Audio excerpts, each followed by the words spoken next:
Update kay Bagyong Nika, ngayong hapon inaasahang lalabas ng PAR ang Bagyong Nika na may international name na Toraji. Lahat ng typhoon signals inaalis habang ito ay papalayo sa direksyon ng South China Sea, asahang nasa West Philippine Sea na ngayong gabi. Samantala, Bagyong Ophel lumalakas at mabilis kumilos, nag-rate intensification na ang Bagyong Ophel, nakapasok na sa PAR, naging severe tropical storm signal number 1, posibleng itaas sa Cagayan Valley mamayang gabi o bukas.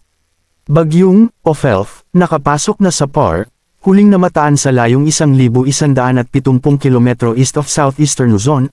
Taglay nito lakas ng hangin aabot sa 75 km per hour at may pabugsong hangin aabot naman sa 90 km per hour.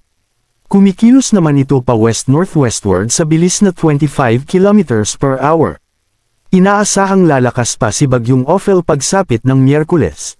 Maaaring maglandfall ito sa hilaga o gitnang Luzon sa hapon o gabi ng Huwebes, 14 ng Nobyembre. Sa ngayon wala pang tropical cyclone wind signals ang itinaas sa ating bansa.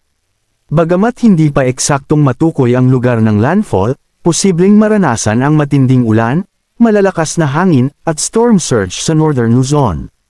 Possible ring maapektuhan ang silangang bahagi ng gitnang Luzon at katimugang Luzon kung lumawak ang sakop o bumaba ang track ng bagyo.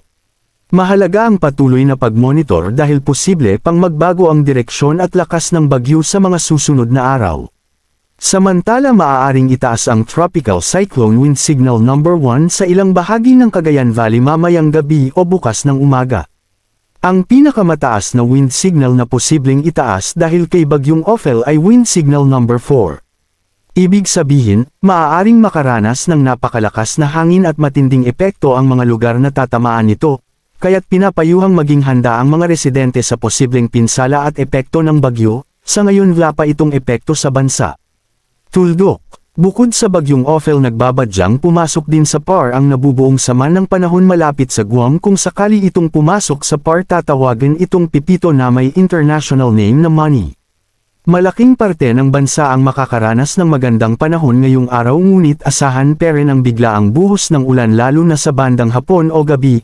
Banayad naman ang alon sa mga baybayin ng dagat sa malaking bahagi ng bansa maliban sa dulong hilaga ng Luzon kung saan delikadong pumalaot ang maliit na sasakyang pangdagat. Manatiling nakatutok sa Weather Balita para sa bago pang update. Thank you for watching. Don't forget to subscribe.